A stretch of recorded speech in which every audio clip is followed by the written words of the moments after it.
Hello, everyone. Today in Angola to expand water capacity. This is taken from Jornal de Angola.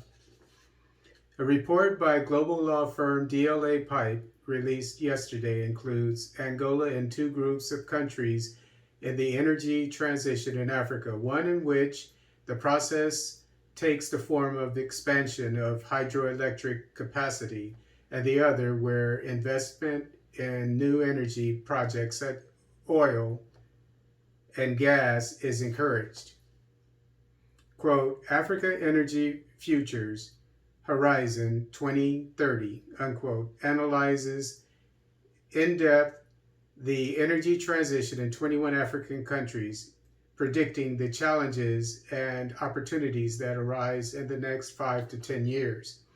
The document states that despite big steps being taken in the decarbonization of countries, in Africa, with 12 of the 21 countries studied in the report relying on clean energy as an important part of the energy matrix, several states still rely heavily on fossil fuels.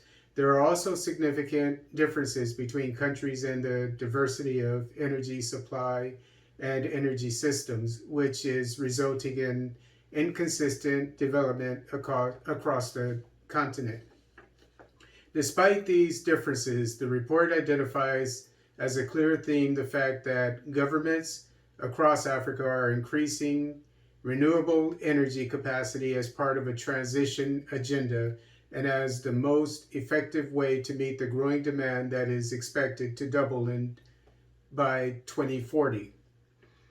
In countries such as Angola, Burundi, and Ethiopia, the transition would take the form of expanded hydropower capacity, and in others, the focus is on developing solar and wind infrastructure, as is the case in Botswana, Kenya, and so South Africa. Also in, I believe it's Chad, the Africa Development Bank just gave Chad millions of dollars uh, to invest in its solar energy. In either case, the aim is to reduce dependence on fossil fuels and biomass sources. The report points out as one of the trends that characterize Africa's energy transition the fact that almost all countries surveyed have legislative and investment programs in place for renewable energy, which represents both the opportunity for African nations to lead the process, as well as large-scale intercontinental investment.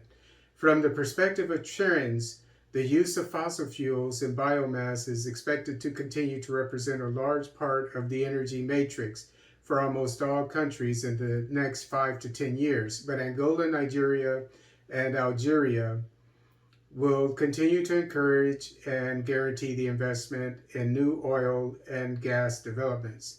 Incentives for the transition to renewable energies are now recognized in the continent's markets, in particular as a solution to overcome production deficits and as a way to reach the category of middle income country by 2030.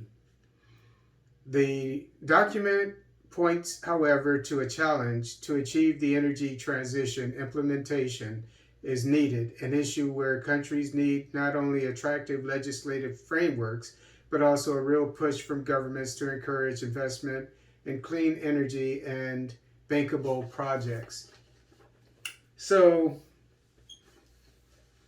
this article is showing how Angola is starting to invest in hydroelectricity, similar to Ethiopia, and as uh, most of my viewers should know, Ethiopia is probably under attack at the moment by its own people, the Tigray people, Tigray People's Liberation Front.